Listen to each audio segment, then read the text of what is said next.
Tem poucos assuntos para se falar que são tão asquerosos quanto o aborto. E parece que matar bebês em desenvolvimento se tornou uma atividade comum e legal de se posicionar a favor na sociedade. E eu quero que esse vídeo toque nas feridas das mulheres jovens mesmo, porque esse vídeo é contra o aborto.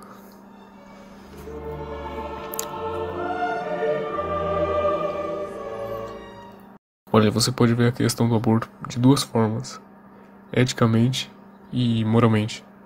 Moralmente, com os valores que nós sempre tivemos durante a história ocidental, você é extremamente proibido abortar, porque seu filho, assim como todos nós somos filhos de Deus. E desde antes do ato sexual, o que irá crescer já está predestinado a ser alguém. Por isso, como você poderia assassinar uma pessoa que é inocente e é seu próprio filho e que foi escolhido por Deus?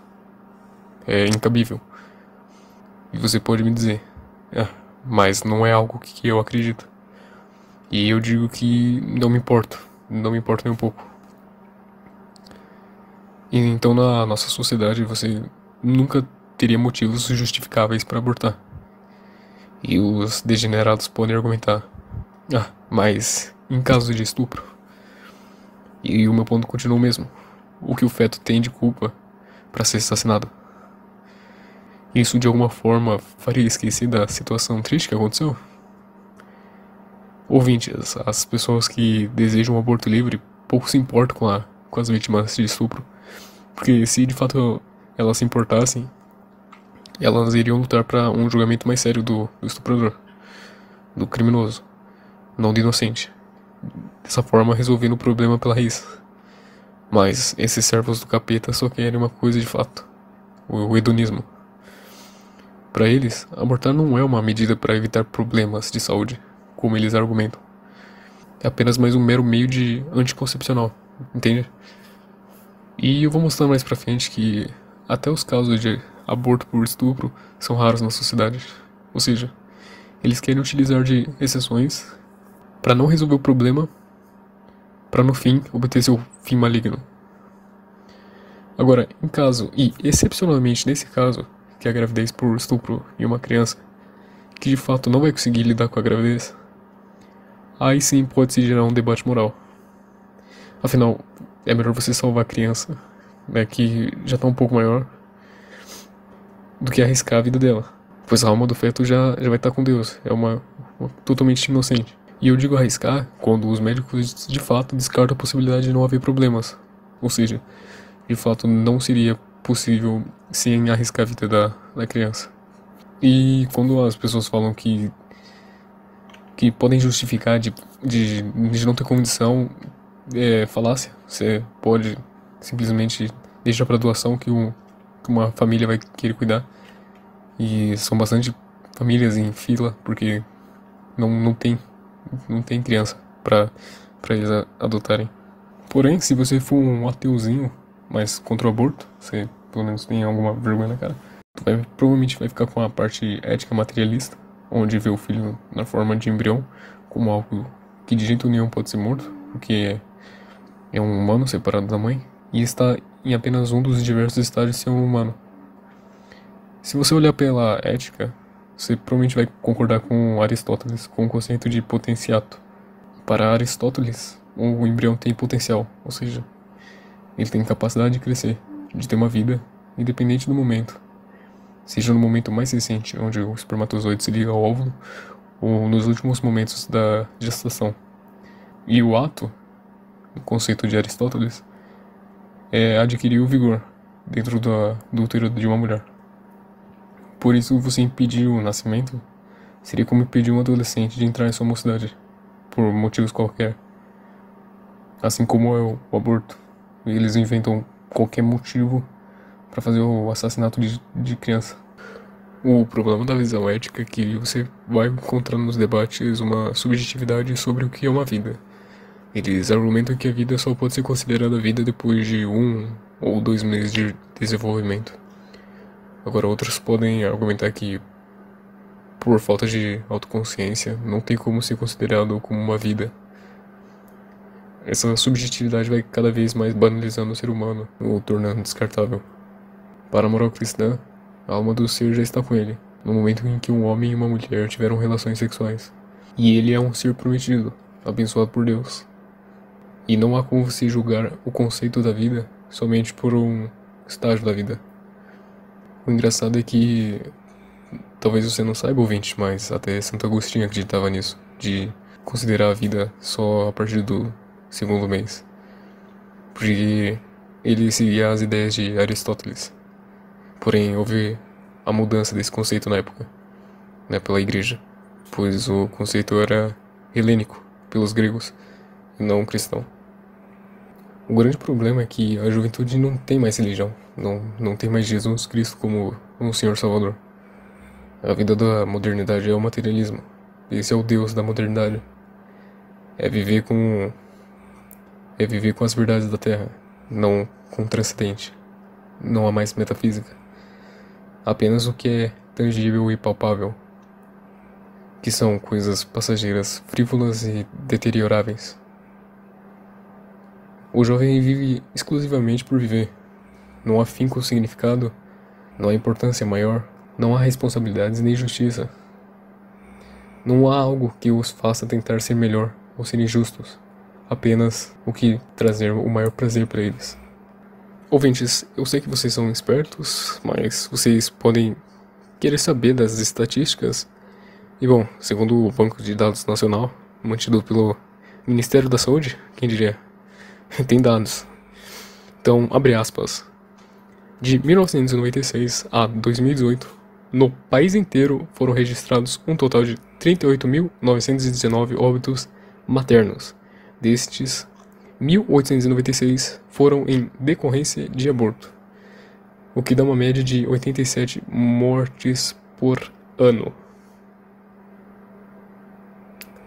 87 mortes por ano. Mas beleza. Isso equivale a 5% das mortes por causa do aborto. E tu pode se perguntar, mas e quantos abortos clandestinos? É isso que importa, né? Queremos um aborto seguro para todos. Que bando de doente. Ouvintes, não tem como saber oficialmente qual é a taxa de abortos clandestinos, mas dá pra saber com o Ministério da Saúde o quanto morreu por causa disso. Afinal, os hospitais que socorrem as pessoas registram os dados. E até então, a maior taxa de mortos por aborto clandestino foi de 154 casos em um ano, em 2010. O maior. Você pode não acreditar nos dados, você pode estar falando que eu tô tirando de algum lugar, mas, né. Então, ou as clínicas de aborto clandestinas já são de fato eficientes e seguras, e as mulheres não sabem, elas pedem uma coisa que elas não sabem, ou todo esse movimento é apenas um movimento social do demônio, né? Bom, vocês podem adivinhar o que eu acho. Então vamos assumir assim, ó, ouvintes, que todos os dados do Brasil são falsos. Todos. Vocês podem não acreditar em nenhum. Então, talvez dados do exterior. Bom, pesquisando eu descobri que consta que 1% dos abortos nos Estados Unidos são por causa de estupro. 1%. E 0,5% é por causa de incesto. Ou seja, até as pessoas do Alabama cuidam melhor do que... Enfim. E bom, o Brasil não é tão distante assim pra ter dados tão diferentes. Você não vai ter 1% nos Estados Unidos e 200 aqui. Então, acredite se não quiser, pode questionar o que você quiser. Não me importa. Uma coisa que você ouvinte, que é do nosso meio, você já pode ter percebido, é até uma piada, que é a aparência e o caráter de uma pessoa que defende o aborto e o progressismo no geral. Sempre é uma feição vazia, inumana desses jovens. As suas ações não são de uma pessoa sã, plena. Pelo contrário. Quando eu vejo protestos pro aborto, eu só consigo ver pessoas defendendo cada vez mais a irresponsabilidade, perpetuando a degeneração, utilizando os recursos públicos e utilizando de casos sérios, como estupro, e manipulando a narrativa para, no fim, ser apenas mais um vagabundo e uma vadia, que tiveram opção de evitar, tiveram todas as possíveis, mas preferiram ser irresponsáveis. Por isso, pena de morte para estuprador e para abortista em praça pública, para todo mundo ver o estuprador e a assassina. Claro, comprovada, né? Tem que ser comprovado. E se for efetivamente verdade esses crimes, tanto contra os humanos como contra Deus, que sejam enforcados, tanto faz, mas tem que ser trazido à justiça. Tem um demônio que é referenciado na Bíblia, que era para uma tribo de Canaã, o seu Deus, né? Era um deus do sacrifício das crianças. O nome é Moloch. Provavelmente você conhece já, ouvinte. Você é do nosso meio aqui, você é estudioso e é um teólogo, mas enfim. E para essa tribo, essas oferendas, era comum ter atos sexuais e sacrificar crianças com fogo. É pesado, pesado. O fogo era acendido dentro do ventre da estátua e eles faziam esses ritos, onde para eles essas coisas que eles faziam era bom e traria tanto purificação e destruição, ou seja, morte de criança, enfim, né? E como você espera que eu concorde com isso e com as coisas de hoje, sendo que são as duas coisas a mesma coisa? Em vez de você estar colocando fogo, você tá matando uma pessoa que está dentro de você. Já pensou nisso? Bom, eu sei que os meus ouvintes do meu meio, eles são muito inteligentes e nunca cogitaram isso. E é impossível concordar com isso, a não ser que você realmente tenha um desvio de caráter, ou seja, um servo do coisa ruim, ou um servo do demônio. Não tem como você concordar com isso, com o assassinato de crianças inocentes. E eu sei que você também concorda com isso, ouvinte. Você tem um cérebro. E não é mistério que os governantes internacionais, e eu digo aqueles que mandam em todas as nações, mesmo sem estar na política, eles têm um mundo na palma da mão, mas eles não são da política. Eles são invisíveis. Eles apoiam as coisas ruins, porque eles são ruins.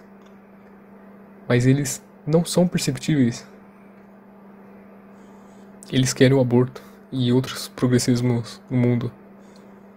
Eles odeiam Cristo. Eles adoram Moloch. Eles adoram o anticristo. E você? Adora as trevas também? Pois eu não.